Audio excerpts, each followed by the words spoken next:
আকাশে কালো মেঘ জমেছে, বাতাস হঠাৎ থেমে গেছে। ঠিক সেই মুহূর্তে জঙ্গলের ভেতর থেকে একটা পাখি ধীরে ধীরে তার শরীর খুলে দেয়। নীল, সবুজ আর সোনালী রঙে চারপাশ ভরে ওঠে। সে নাচছে, সে ময়ূর। এই দৃশ্য শুধু সুন্দর না, এটা রহস্যময়। কারণ ময়ূরের এই বিশাল লেজ আসলে তার সবচেয়ে বড় দুর্বলতা। এই লেজ তাকে উড়তে বাধা দেয়, শিকারীর সামনে করে তোলে ধীর আর ঝুঁকিপূর্ণ। তবুও প্রকৃতি তাকে দিয়েছে এমন এক সৌন্দর্য যা সে লুকাতে পারে না। প্রশ্ন হলো, প্রকৃতি কেন এমন বোঝা দিল? এই লেজ কি শুধু দেখানোর জন্যে, নাকি এর ভেতরে লুকিয়ে আছে এমন কোনো সংকেত যা আমরা এখনো পুরোপুরি বুঝতে পারিনি? বিজ্ঞান বলছে ময়ূরের সৌন্দর্য আসলে বেঁচে থাকার এক ভয়ঙ্কর পরীক্ষা। যে ময়ূর এই বোঝা নিয়েও সুস্থ থাকতে পারে, সেই প্রমাণ করে সে সবচেয়ে শক্তিশালী। আজকের ভিডিওতে আমরা জানবো ময়ূর কেন নাচে, তার লেজের চোখগুলো আসলে কি, আর কেন এই সৌন্দর্য প্রকৃতির সবচেয়ে ঝুঁকিপূর্ণ উপহারগুলোর একটি।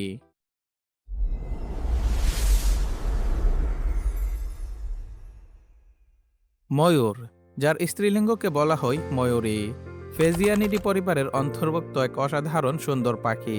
এরা মূলত দুটি মহাদেশে ছড়িয়ে আছে, এশিয়া ও আফ্রিকা।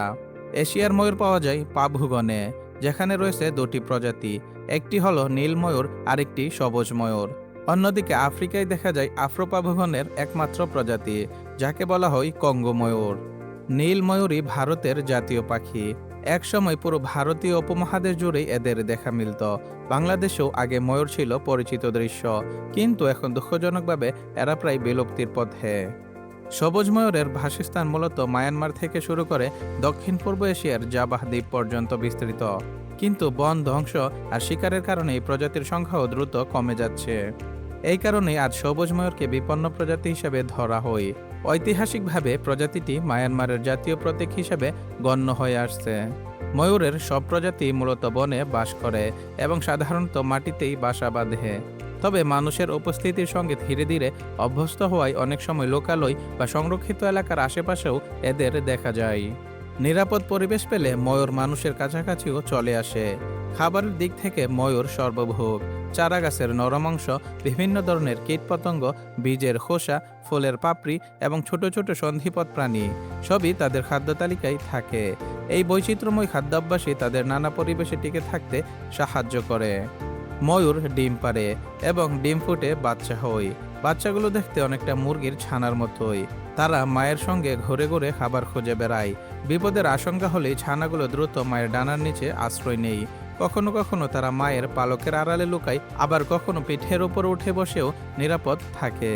স্ত্রী ময়ূরকে আকৃষ্ট করার জন্য পুরুষ ময়ূর তার পেখম বা লেজ মেলে ধরে। এই আচরণই ময়ূরকে এত আকর্ষণীয় করে তোলে। স্ত্রী ময়ূরও মাঝে মাঝে পেখম তোলে, তবে তা সৌন্দর্য প্রদর্শনের জন্য নয়, বরং শত্রুকে ভয় দেখানোর কৌশল হিসেবে। এই পেখম আকারে পুরুষ ময়ূরের তুলনায় অনেক ছোট। ময়ূরকে আমরা সাধারণত দেখি সৌন্দর্যের প্রতীক হিসাবে, কিন্তু প্রকৃতির চোখে ময়ূর কোনো শিল্পকর্ম নয়, সে এক জীবন্ত পরীক্ষা। ময়ূরের বিশাল লেজ, যেটাকে আমরা পেখম বলি। পেখম ময়ূরের শরীরের বড় একটি অংশ জুড়ে থাকে, যা তার চলাফেরাকে ধীর করে দেয়। এই লেজ নিয়ে সে দ্রুত উঠতে পারে না, দীর্ঘ সময় দৌড়াতে পারে না, এমনকি ঝোপঝাড়ের ভেতর লুকাতেও সমস্যায় পড়ে। তাহলে প্রশ্ন আসে, এত অসুবিধা সত্ত্বেও ময়ূরের শরীরে এই বিশাল রঙিন পেখম কেন?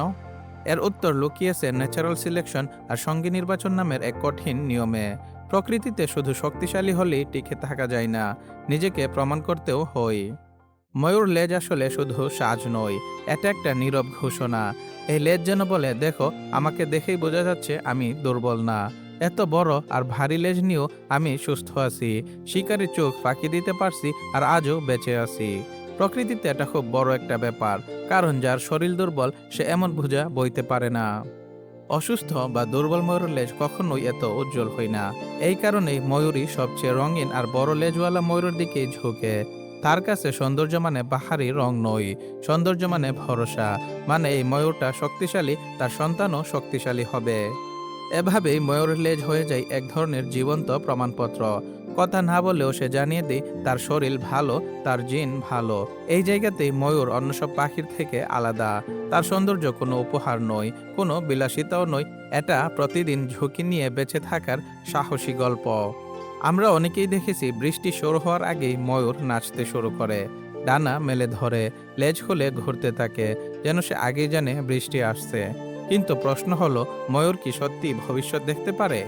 বিজ্ঞান বলছে না, ভবিষ্যৎ নয়। ময়ূর আসলে প্রকৃতির খুব শুকনো কিছু সংকেত ধরতে পারে। বৃষ্টি আসার আগে বাতাসের আর্দ্রতা হঠাৎ বেড়ে যায়, মাটির গন্ধ বদলে যায়, বাতাসের চাপও সামান্য পরিবর্তিত হয়। ময়ূরের শরীরে এই পরিবর্তনগুলো খুব সহজেই অনুভব করতে পারে, যেটা আমরা মানুষ প্রায়ই টের পাই না। এই আর্দ্রতা আর ঠান্ডা বাতাস ময়ূরের শরীরে এক ধরনের উত্তেজনা তৈরি করে, আর তখনই সে নাচতে শুরু করে।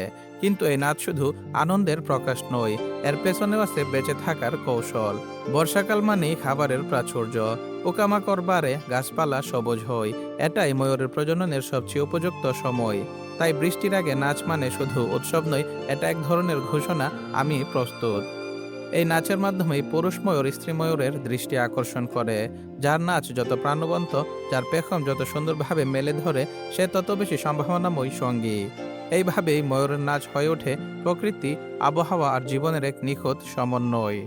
ময়ূরের লেজে যে চোখের মতো গোল নকশাগুলো দেখা যায়, সেগুলোকে বিজ্ঞানের ভাষায় বলা হয় অসেলাই। এগুলো আসলে চোখ নয়, বরং বিশেষ ধরনের রঙিন পালকের নকশা, যেখানে নীল, সবুজ আর সোনালী রঙের আলো পড়লে ভিন্ন ভিন্নভাবে ঝিলমিল করে। এই চোখের কাজ তিনটি বড় জায়গায় ভাগ করা যায়। প্রথমেই আসে সঙ্গী আকর্ষণের সংকেত। স্ত্রী ময়ূরের কাছে এই চোখগুলো একটি বার্তা দেয়। যে ময়ূরের লেজে চোখ যত বেশি, যত বড় আর যত উজ্জ্বল, সে ততটাই সুস্থ, শক্তিশালী আর ভালো জিনের অধিকারী। সহজ করে বললে, এই চোখগুলো বায়োডাটার মতো, চুপচাপ দেখিয়েই বলে দেই আমি ফিট। 2 নম্বরে শিকারীকে বিভ্রান্ত করার কৌশল। হঠাৎ লেজ মেলে ধরলে শিকারীর সামনে একসাথে অনেক চোখ দেখা যায়। এতে শিকারী বিভ্রান্ত হয়, কোনটা মাথা কোনটা আসল দিক বুঝে উঠতে পারে না। এই কয়েক সেকেন্ডের বিভ্রান্তি অনেক সময় ময়ূরের জীবন বাঁচিয়ে দেয়। 3 নম্বরে আলো নিয়ন্ত্রণের বিজ্ঞান। এই চোখগুলোর রং আসলে সাধারণ রং নয়, এগুলো স্ট্রাকচারাল কালার, মানে পালকের ভেতরের গঠন এমন যাতে আলো পড়লে রং বদলে যায়। তাই ময়ূরের লেজ কখনো নীল, কখনো সবুজ, আবার কখনো কখনো সোনালি লাগে। ময়ূরের ডাক শুনলেই অনেকের মনে হয় এটা শুধু জোরে চিৎকার, কিন্তু প্রকৃতপক্ষে ময়ূরের ডাক শব্দ নয়, একটি বার্তা। বিজ্ঞানীরা দেখেছেন ময়ূর সাধারণত 3 ধরনের পরিস্থিতিতে ডাক দেয়। প্রথমে বিপদের সতর্ক সংকেত। জঙ্গলে হঠাৎ সাপ, বাঘ বা কোনো শিকারী দেখা দিলে ময়ূর তীব্র ও দ্রুত স্বরে ডাক দেয়। এই ডাক শুধু নিজের জন্য নয়, চারপাশের অন্য প্রাণীদেরও সতর্ক করে। এই কারণেই অনেক গ্রামে মানুষ বলে, ময়ূর ডাকলে বুঝতে হবে কোথাও বিপদ আছে। অর্থাৎ ময়ূর একা নয়, সে পুরো পরিবেশের জন্য একটা প্রাকৃতিক অ্যালার্ম সিস্টেম। 2 নম্বরে নিজের এলাকা জানান দেওয়া। পুরুষ ময়ূর তার এলাকায় অন্য পুরুষ ময়ূর ঢুকলে ডাক দেয়। এই ডাকের মানে অনেকটা এমন, এই জায়গাটা আমার, তুমি দূরে থাকো। এতে সরাসরি লড়াই ছাড়াই সীমা ঠিক হয়ে যায় আর শক্তি নষ্ট হয় না। 3 নম্বরে সঙ্গীর সাথে যোগাযোগ। প্রজনন মৌসুমে ময়ূরের ডাকের সুর বদলে যায়। ডাক তখন আর ভয় দেখানোর জন্য নয়, বরং স্ত্রী ময়ূরের দৃষ্টি আকর্ষণের জন্য। গবেষণায় দেখা গেছে, স্ত্রী ময়ূর শুধু লেজ দেখে না, ডাকের গভীরতা আর ছন্দ বিচার করে। গ্রাম বাংলায় একটা কথা খুব পরিচিত, ময়ূর থাকলে সাপ থাকে না। অনেকে তো এটাও বিশ্বাস করে ময়ূর নাকি সাপের বিষ খেয়েও বেঁচে থাকে। কিন্তু আসল সত্যটা কি? চলেন মিথ আর বিজ্ঞান আলাদা করে দেখি। ময়ূরকে অনেক সময় সাপ মারতে দেখা যায়। এই দৃশ্য থেকে ধারণা তৈরি হয়েছে ময়ূর বুঝি সাপের জন্মশত্রু। কিন্তু বাস্তবে ময়ূর সাপ শিকার করে না নিয়মিতভাবে। সে সাপ খুঁজে খুঁজে মারতে বের হয় না। ময়ূর আসলে অপরচুনিস্টিক ফিডার, মানে সামনে যা সহজে পাওয়া যায় সেটাই খায়। ছোট সাপ, টিকটিকি বা ব্যাঙ, এগুলো যদি তার সামনে আসে তাহলে সে ঠোকর মেরে আঘাত করে। বিশেষ করে ছোট বা দুর্বল সাপ হলে ময়ূর জয়ী হওয়ার সম্ভাবনা বেশি। কিন্তু বড় বা আক্রমণাত্মক সাপ হলে ময়ূর সাধারণত দূরত্ব বজায় রাখে। একটা বড় ভুল ধারণা আছে, ময়ূর নাকি সাপের বিষে মারা যায় না। বিজ্ঞান বলে এটা পুরোপুরি সত্য নয়। ময়ূরের শরীরে কিছুটা বিষ সহনশীলতা থাকতে পারে, কিন্তু সে অমর নয়। ভয়ঙ্কর বিষধর সাপ কামড়ালে ময়ূরও মারা যেতে পারে। ময়ূর সাপ দেখলেই জোরে ডাক দেয়। এই ডাক শুনে আশেপাশের মানুষ ও প্রাণী সতর্ক হয়, ফলে সাপ অনেক সময় এলাকা ছেড়ে চলে যায়। এতেই মানুষের মনে ধারণা জন্মেছে ময়ূর থাকলে সাপ থাকবে না। এক সময় ময়ূর ছিল আমাদের আশেপাশে খুব পরিচিত একটি পাখি। গ্রাম, বন, খোলা মাঠ, সবখানেই তার বিচরণ ছিল স্বাভাবিক। আজ সেই দৃশ্য বদলে যাচ্ছে। প্রশ্ন হলো, এত সুন্দর, এত শক্তিশালী পাখিটা কেন কমে যাচ্ছে? ময়ূরের সবচেয়ে বড় শত্রু মানুষ নিজে। বন উজাড়, কৃষিজমি বাড়ানো, নতুন বসতি, এসবের কারণে ময়ূরের নিরাপদ বাসস্থান দ্রুত কমে যাচ্ছে।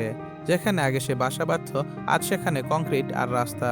কীটনাশক আর রাসায়নিক সার ময়ূরের খাবার উৎস পোকামাকড় নষ্ট করে দিচ্ছে। অনেক সময় বিষাক্ত খাবার খেয়ে ময়ূর অসুস্থ হয়ে পড়ে বা মারা যায়।